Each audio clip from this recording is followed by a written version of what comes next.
589 জনের পাসপোর্ট বাতিল, বিপাকে হাসিনার মন্ত্রী এমপিরা।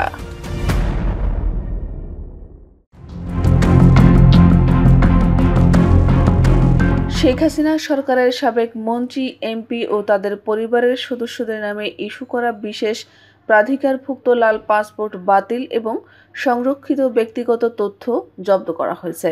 এছাড়া বাতিল পাসপোর্ট ব্যবহার করে তারা যাতে বাংলাদেশ ত্যাগ বা তৃতীয় কোনো দেশ ভ্রমণ করতে না পারেন সে বিষয়ে কঠোর নজরদারির নির্দেশনা দিয়েছে স্বরাষ্ট্র মন্ত্রণালয়।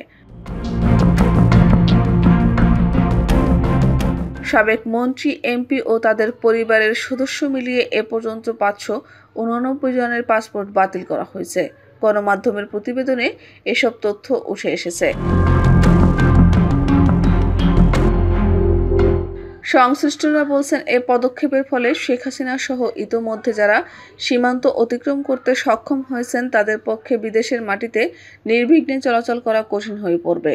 এছাড়া হাতে বৈধ পাসপোর্ট বা স্বীকৃত ভ্রমণ দলিল না থাকায় বন্ধ হবে রাজনৈতিক আশ্রয়ের পথ।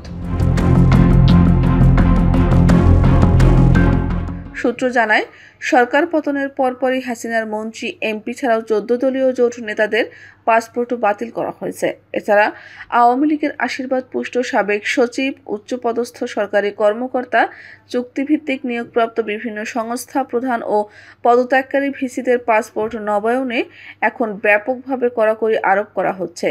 এদের মধ্যে যারা লাল পাসপোর্ট জমা দিয়ে সাধারণ পাসপোর্টের আবেদন করেছেন তাদের ক্ষেত্রে অন্তত 2টি গোয়েন্দা সংস্থার ছাড়পত্র প্রয়োজন হবে।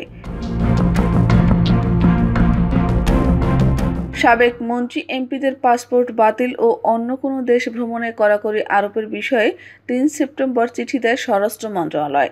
এতে বলা হয়, দ্বাদশ জাতীয় সংসদ বিলুপ্ত হওয়ায় উদ্ভূত পরিস্থিতিতে উক্ত সংসদের কূটনৈতিক পাসপোর্টের প্রাধিকারভুক্ত সাবেক প্রধানমন্ত্রী, মন্ত্রীবর্গ, প্রতিমন্ত্রীবর্গ, উপমন্ত্রী, চিফ হুইপ, সংসদ সদস্য, স্পিকার, ডেপুটি স্পিকার, বিরোধী দলীয় নেতা, উপনেতা, উপদেষ্টা পদমর্যাদার ব্যক্তিবর্গের অনুকূলে ইস্যুকৃত কূটনৈতিক পাসপোর্ট বাতিল করা হয়েছে।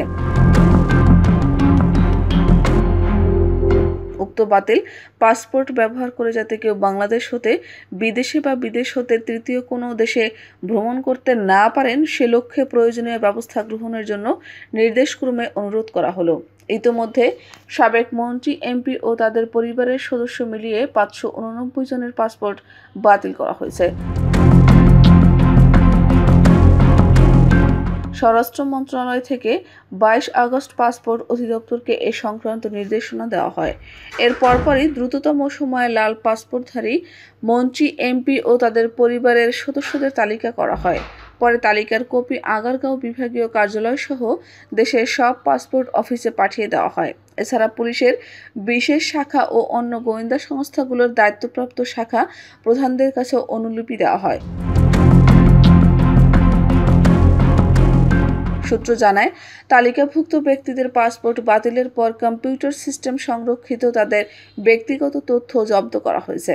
ফলে এদের মধ্যে কেউ পাসপোর্ট প্রতিস্থাপন বা নবায়নের চেষ্টা করলে আবেদন স্বয়ংক্রিয়ভাবে প্রত্যাখ্যান হচ্ছে। এতে দালাল চক্রের মাধ্যমে বা অন্য কোনোভাবে পেছন দরজা দিয়ে কেউ পাসপোর্ট নেওয়ার চেষ্টা করলে লাভ হবে না।